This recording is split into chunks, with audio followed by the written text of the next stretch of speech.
February 12th, 2009. Flight 3407, Cascade Tower 120.5. Have a good day. A disaster forever etched into Western New York history. 50 lives lost as Flight 3407 crashed in Clarence Center. I remember thinking to myself, I know he's dead, but I'm going to hold him one more night. Tonight, we remember the one on the ground. Sunday marks 8 years since the crash, but the memories are still as vivid as ever for those who lost loved ones on the ill-fated flight. Karen Walensky lost both her husband and her home that tragic night. She's documenting her thoughts in a new book as she tries to make sense of her new life amid the loss. Ed Dranch reports on her emotional journey. I thought I was prepared to view this new reenactment. Flight 3407, Cascade Tower 120.5. Have a good day. 407. Karen Walensky was glued to the timer. 60 seconds remained, closer and closer. My heart beat faster and faster. A vision flashed in my mind. On the ground, Doug, Jill, and I were oblivious to what was about to occur. But by now, we would have paused and wondered, what is that?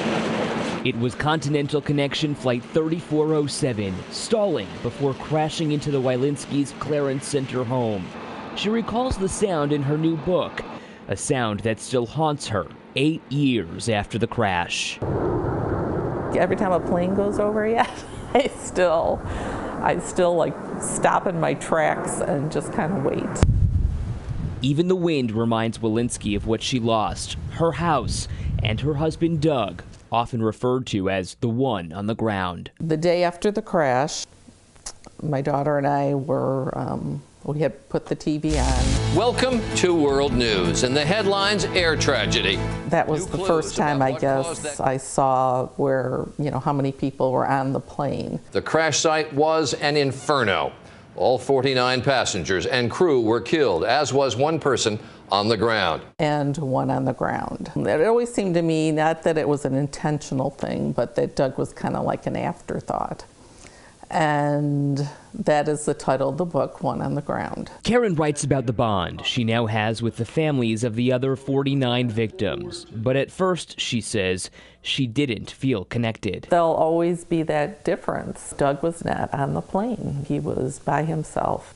And the fact that Jill and I survived that, that just makes it a different situation for us, too. Karen remembers her husband as a man with a heart of gold.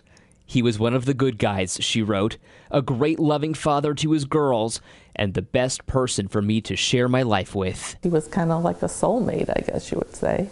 And life is definitely different without him.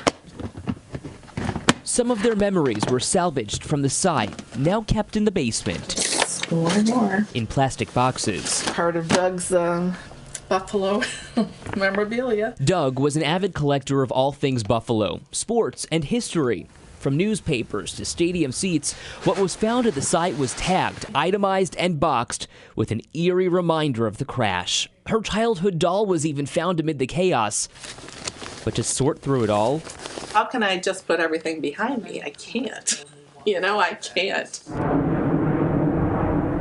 Memories of Longstreet are still with Walensky. As you're walking down that path, you're going to see indentations, and I can walk on that path and say, that was the living room, that was the dining room. An angel sits where her house once stood.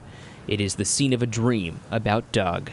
I remember thinking to myself, I know he's dead, but I'm going to hold him one more night. I escaped to the land of make-believe now and again to lessen the pain of losing Doug. A remedy for my loneliness, but only a temporary fix. Her pain is palpable. But for Walensky, writing this book was a way to cope. Looking back, Looking back, those ordinary Saturdays were really quite extraordinary. Perhaps in time I will feel that way again. A cathartic tribute to her late husband, who was more than just one on the ground. That's what you'll find in the book. Some of the proceeds from sales of Karen's new book will go toward the scholarship fund set up in Doug's name. One on the Ground is due out next month. Ed Dranch, 7 Eyewitness News.